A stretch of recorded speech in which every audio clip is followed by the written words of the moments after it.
And I'm like trying to like find a way to like kind of sneak away if it's like really hard. And then like there's this other side of you like is she okay? Right.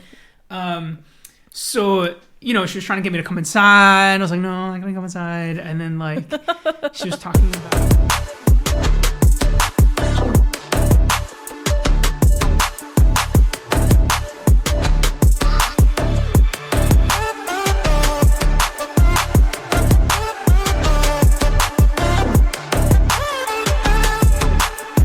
Welcome to the Big Dane Podcast.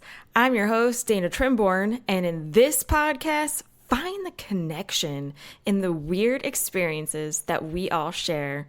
Listen to new episodes on Tuesdays wherever you get your podcasts.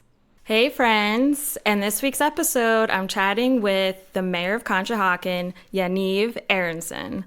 Listen to his weird and interesting neighbor stories. Find out what he saw when he was campaigning for office. Welcome, Yaniv. Thank you. It's awesome to be here. We've like followed each other on social media for a while. I know. I was just waiting for an invite. I know you were. My apologies that it's been so late. Awesome to be here. Happy to have you on. Before we get into the episode, just tell the listeners a little bit about yourself, who you are, where you're from, and all that jazz. Yeah, so Yaniv Aronson, as you said, I'm the mayor here in Conshohocken. I'm just starting my 6th year, which is crazy. I grew up in the area. I grew up in Bluebell, graduated with Wissahickon High School. I taught at, I got into the film industry, lived in LA, made some like films and documentaries, which was awesome. And then just really missed the East Coast and started teaching for the Philadelphia School District. I built like a film program at Northeast High School. And then eventually got hired at our community college, Montgomery County Community College. So I teach film and video there. Very cool. So between teaching film and being a mayor, it's not a bad life. Yeah. You said you missed the East Coast. It couldn't have been the weather, though. The weather was pretty awesome out there. Yes. But I did miss, like, you know, snow and that kind of thing. Yeah. The Eagles, you know. Oh, yeah. So much. Sports, sports. Football in the morning is weird. Yeah. Very weird, yeah. Yeah, that's true. Never got used of the to time. That. Yep. Interesting. All right. Let's do some quick, fun, weird questions to get to know you a little bit better. So what's the most quirkiest thing that you do? So, when I was teaching, you know, I'd never been a teacher before. I was a film person and was used to being like a creative kind of guy. But I realized being a teacher, I needed to open up my students. Like, we're making films. It's not like an English or math class, right? Like, I really need the creativity. So one of the ways that I got them to open up and sort of take away the shield is by having this cat theme to everything in class. So I love it already. So I will show you pictures. My door was just covered in cat like meme pictures. It said meow and like cat heads. We would have like a daily cat on the whiteboard asking questions. So it was really cool. And I had a lot of fun with it. And some kids totally bought into it. And some kids were just like, man, that's just weird, cat guy Aronson. And like never understood what the deal was. But like even the questions would be like, you know, Mittens the cat is using this kind of camera and you know, whatever. And talking about the focus or shutter speed or whatever we were studying. That's so great. So it was really fun. And it hasn't quite caught on in the same way with the college kids. But interesting. I had so much fun doing that for my high school kids. And I was definitely like the cat guy teacher. I would have kids fighting to draw the cat of the day on the board. Wow. It got really intense, yeah. Very engaged with the cats. Right? Yes. Oh, yeah. Gotta make it fun. So, well, that's great. Let's get right into all of your quirky neighbor stories from top to bottom. Let's hear it all. Yeah. So when I moved back from, so I was in Los Angeles and then I came back here and then I moved to Boston for my master's in film. Okay. And coming back to Philadelphia, like all of my friends by that time were like married and had kids, right? So I really didn't have a friend group. So I did what you do. I got like an apartment in Manayunk. Okay, yeah. And I had like 4 roommates, and we were just in this apartment on Gay Street, and it was awesome, and we partied, and I'd have to still wake up at 5 to go to school. Oh my gosh. Yes, being young. But yeah, we would have parties. We had like parties when like a hurricane would come through, and that was cool. Or if we lost power, we'd have a party. It's like awesome. But one time I went to my parents for the weekend, and I came back and stuff was just gone out of my room.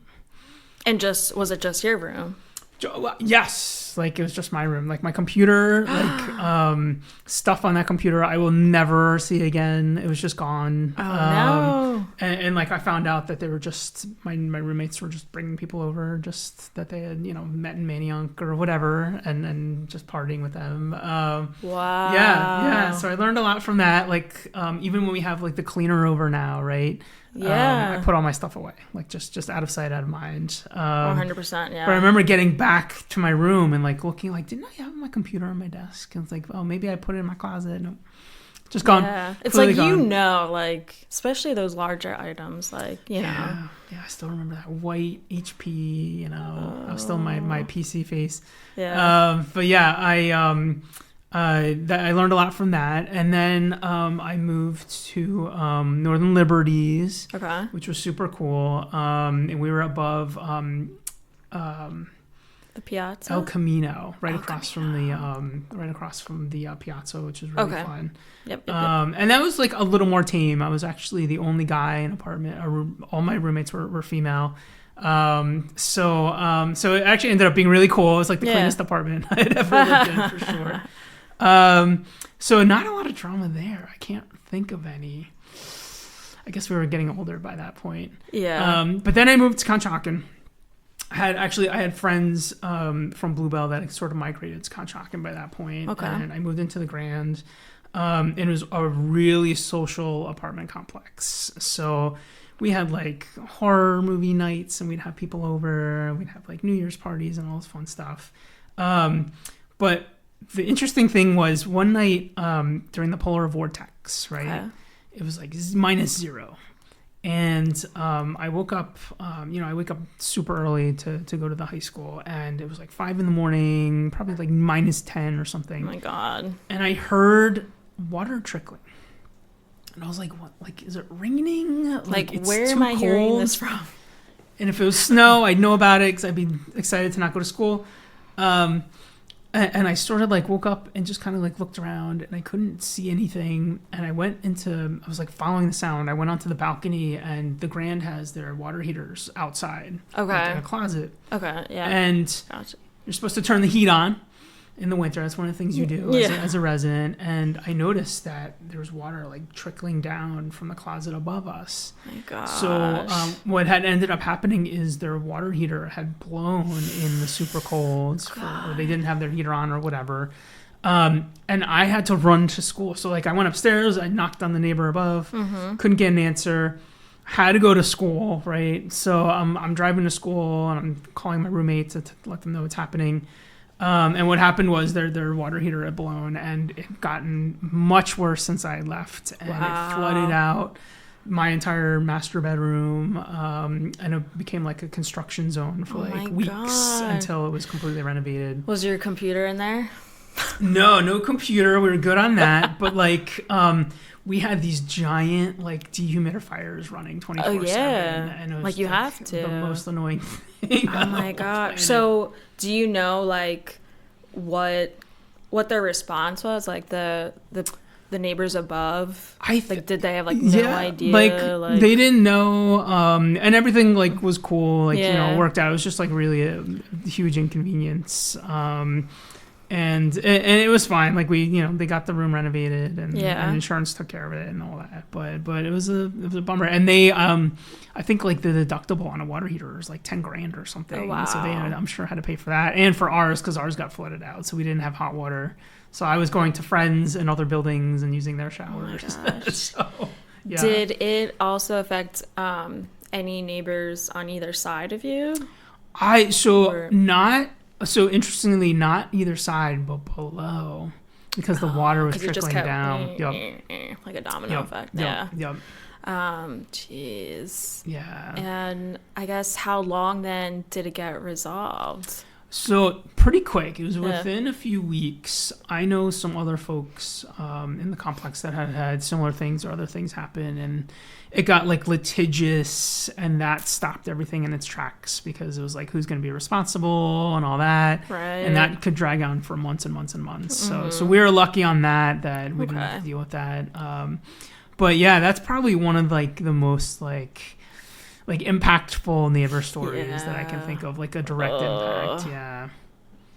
I know. And even, outside of being in the Grand, I live in a row home, and I always like nervous. Like, you just never know what could happen on either side of you, Yep.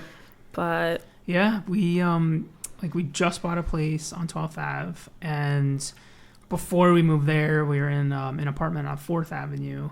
Okay. And like the walls were like paper thin.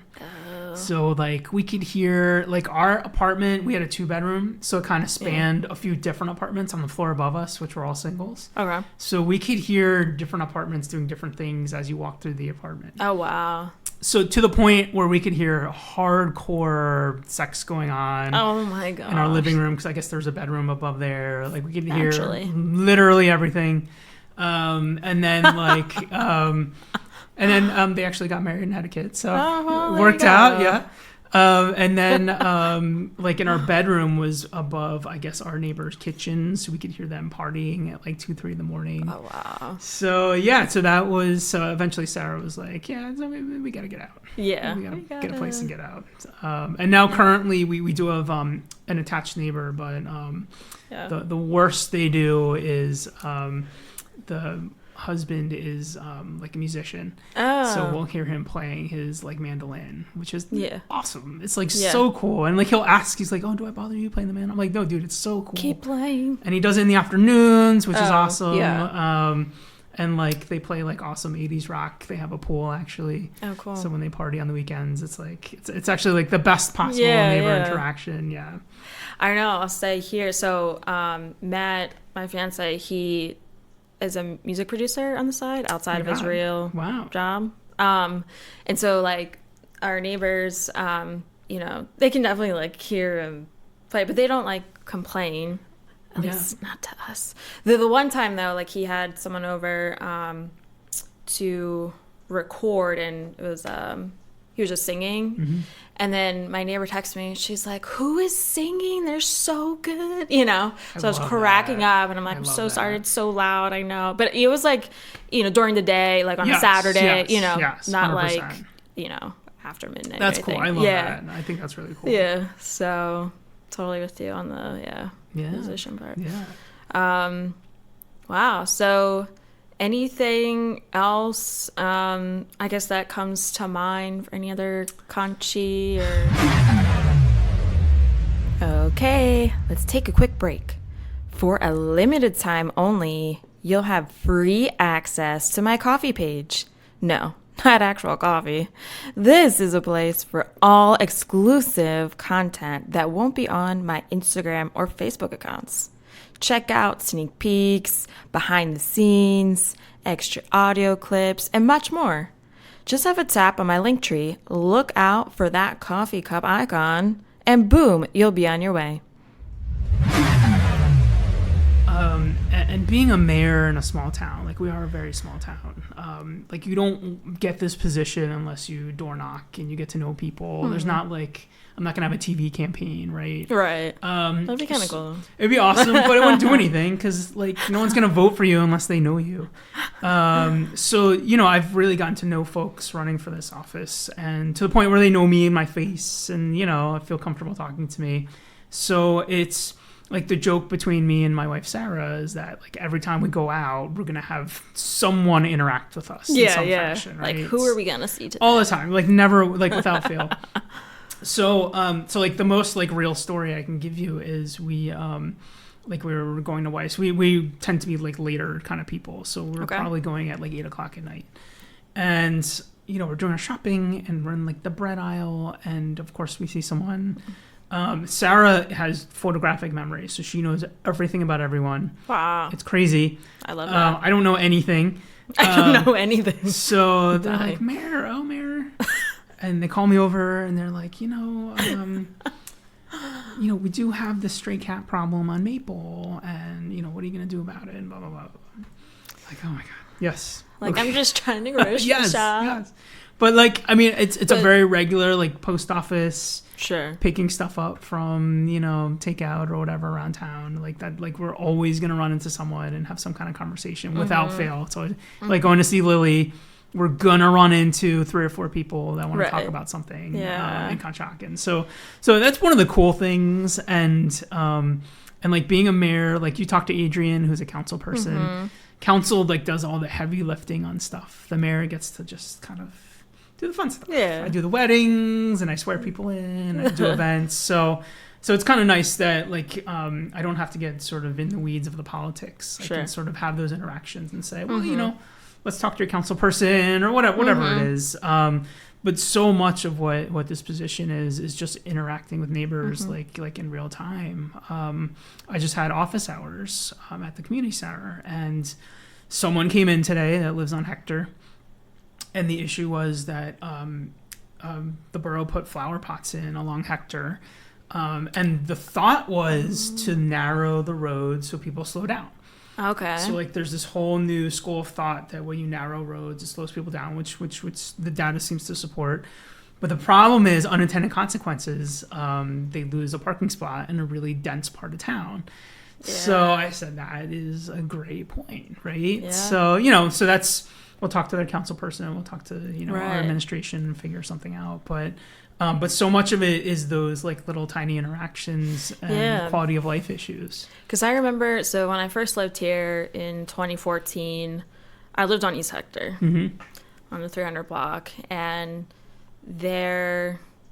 I think there were still trees there before they put in enormous like potted plants, right? Yes.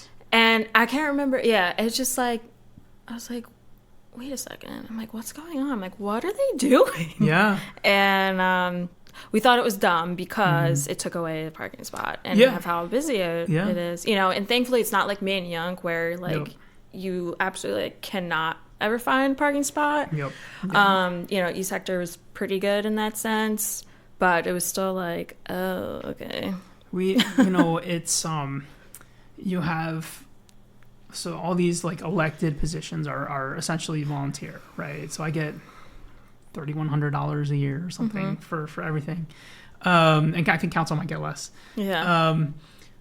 Really what I've learned is we're kind of managing the professionals. Like we're kind of like the eyes and ears for the residents to manage what the professionals are doing. So I think the idea was great. Like, of course, we want to slow down traffic in a dense part of town where a lot of people walk around. But, the consequence was the parking's gone, right? And that's maybe a bigger deal to quality of life for residents. Yeah. Even on the stray cat thing, like, you'd think that'd be a very simple solution. And I could say, oh, my God, of course, we'll get on that, right?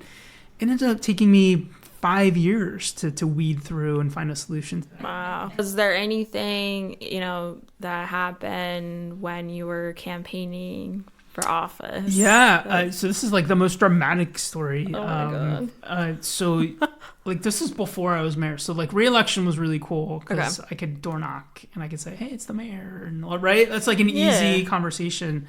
But before I was mayor, like I'm just some guy, right? Right. I'm just knocking on your door like, hey, I'm running for mayor. It's a much tougher, weirder sort of situation. But generally everyone's cool and they want to talk to you or they don't, whatever. But I remember very specifically, like, when you campaign, like I was still a teacher. I would either door knock after school, right? So like 3, 4, 5. The rule is you can door knock until sundown, or on weekends. And on this day, I was on West 6th Ave, and I was just kind of doing my thing. And I'm already like I was in high school. You're already like exhausted. So like not only am I waking up at like 5 Right. But I'm being a teacher for 7 periods and then coming and campaigning. So I'm like exhausted. Yeah, it's a lot. And I knocked on this door, and this woman was just completely wasted, drunk, completely wasted. Oh my God. And I'm like trying to like find a way to like kind of sneak away, but it's like really hard. And then like there's this other side of you, like is she okay? Right. So she was trying to get me to come inside. I was like, no, I'm not gonna come inside. And then like she was talking about like her son passed away, and like it kind of went down this other weird alley. No. Yeah. So I did end up I was friendly with the council person there. I didn't want to like if it was now, I probably would have called one of our police officers, because it's a scary thing to like call the police, right? And now I know that so much of what they do is just this very routine interaction for situations like that. But at the time, I called the council person and I just kind of said, "Hey, do you know this person? Like, they may need some kind of assistance." Yeah, because you don't want to leave there either, and like maybe I should have called. Well, that's very interesting. So that was like one of the weirder ones. There's also... I was going to... how old was this woman? Probably like 50s. In her 50s. Okay. Yeah. How did she open the door? I guess I can't remember specifically. I remember her just like being like, hello, like outside. Like you could tell immediately like something was off. And then I remember just like being in the yard, and like I was trying to like back away. She was kind of following me into like the sidewalk. Oh, jeez, yeah. And again, like I was just a regular. I wasn't elected at all at that point. I was just like a regular, guy, and and I was like, I don't know what to do. Different from like re-election. Like I saw someone clearly mentally disturbed, who was like waving around like an umbrella, like really violently, and sort of shouting on the street. Oh, wow. And by that point, I had already been mayor for 4 years, so I knew I could call the police and say, "Hey, look, there's someone acting a little erratic." And they came down and they talked to him and they got him back in his apartment, and it wasn't a big deal, but it's just like one of those small town things. Oh, very interesting. Huh. Well, who knows how many other weird, interesting stories have yet to come. That's a great point. Yeah. Just not knock on doors. You'll run into some interesting situations. Oh my gosh. Well, thank you so much for coming on. My pleasure. And sharing all these wonderful stories. Absolutely.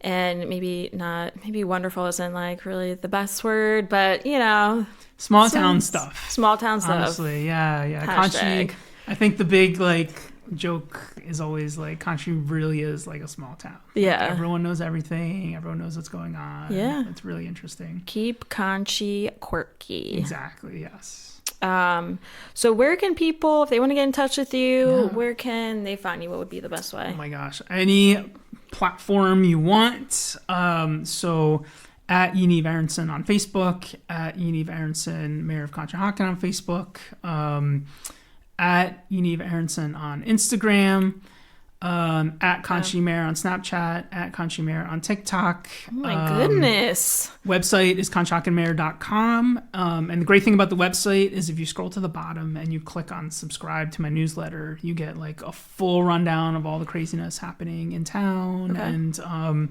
calendar of events that are coming up. So please subscribe. It's been like of all the crazy mayor stuff I do, like the newsletter is probably the most effective way to reach people and engaging. So it's good to know. Definitely subscribe and be in touch. Like I wake up probably every morning to some kind of, it's usually not an email. It's usually some sort of social media message. Like Mayor, it's going to rain on Halloween. Is it canceled? Are we moving it to Saturday? And I'm like, I can't cancel Halloween. Halloween is Halloween. That's it. That's great. Any way you want to reach out to get Conchi stuff, just feel free.